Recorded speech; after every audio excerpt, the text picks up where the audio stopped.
পানি ব্যবহার করে কিভাবে কপারের চুলা বানাবেন যার মাধ্যমে প্রতি মাসে আপনার কয়েক গুণ গ্যাসের টাকা বেঁচে যাবে। প্রিয় দর্শক, স্ক্রিনে যে কপার পাইপটা দেখতে পাচ্ছেন, এইরকম একটা কপার পাইপ সংগ্রহ করে সেটাকে রাউন্ড শেপে গোল করে নিতে হবে।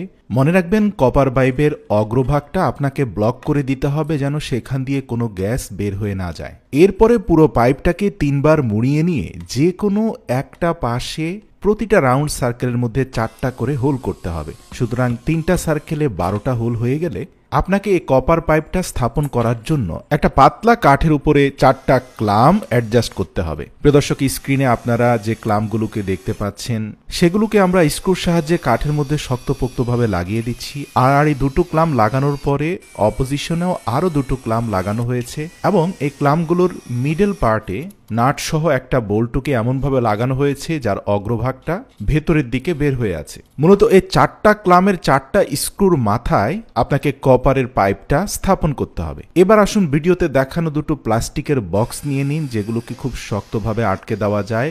এয়ার টাইট এরকম দুটো বক্সের উপরিভাগে দুটি সমান্তরাল ছিদ্র করে নিন। এবার কপার চুলা থেকে কিছুটা দূরত্বে দুটি বক্সকে স্থাপন করুন। আপনার নির্মিত চুলা থেকে বক্সগুলো যেন সরে না যায় এর জন্য নিচে কিছু আঠা লাগিয়ে সে বক্সগুলোকে স্থাপন করুন। সর্বশেষ এয়ার কম্প্রেশন একটি মোটর লাগিয়ে দিন, যার মাধ্যমে বাতাসের তীব্র চাপ সৃষ্টি করা যাবে। এবার আসুন ছিদ্রগুলোর সাথে কপার পাইপকে কানেক্ট করতে হবে। প্লাস্টিক জারের সর্বশেষ হোলে পাইপের এক অংশ ঢুকিয়ে অপর প্রান্ত একটা কপার পাইপের সাথে একটা জিপ টাইয়ের মাধ্যমে শক্তপোক্তভাবে লাগিয়ে দিন। প্রথম জারের অপর ছিদ্রের সাথে দ্বিতীয় জারের প্রথম ছিদ্রটি আরেকটি প্লাস্টিক পাইপের মাধ্যমে কানেক্ট করে দিন এবং সর্বশেষ জারের অবশিষ্ট ছিদ্রটির সাথে এয়ার কম্প্রেসর কানেক্ট করে দিন। এটাও একটা জিপ টাইয়ের মাধ্যমে শক্তপোক্তভাবে লাগিয়ে দিন। প্রতিটি ছিদ্রপথে পর্যাপ্ত পরিমাণে আঠা লাগিয়ে দিন যেন কোনোভাবে বাতাস লিক করতে না পারে। আমরা যদি বাঁ দিক থেকে মোটর সহ জারগুলোকে দেখতে থাকি তাহলে আপনি দেখতে পাবেন প্রথম জারের একটা পাইপ কানেক্ট রয়েছে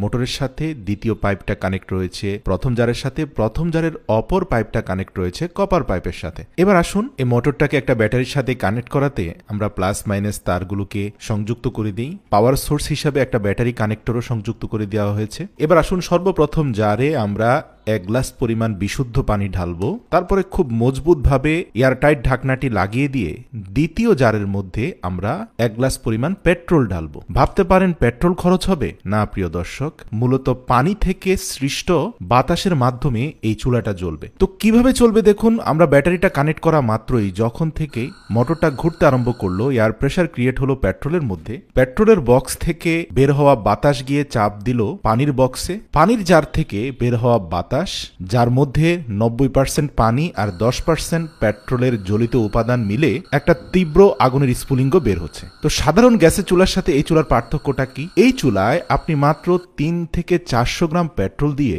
অন্তত 10 দিন পর্যন্ত আগুন জ্বালিয়ে বিভিন্ন ধরনের রান্নাবান্নার কাজ করতে পারবেন। এই আগুনটা জ্বলতে পানি এবং বাতাসের প্রেসারের ভূমিকাই সবচেয়ে বেশি। পেট্রোলের খরচ খুবই কম। সত্যি আপনার মস্তিষ্ককে ব্যবহার করে বিজ্ঞানের ছোটখাটো জ্ঞানগুলোকে অ্যাপ্লাই করলে জীবন আরো অনেক সহজ হয়ে যায়। ভিডিওটি ভালো লাগলে অবশ্যই প্রিয়জনদের সাথে শেয়ার করে এই প্রসেসটি জানার সুযোগ করে দিন।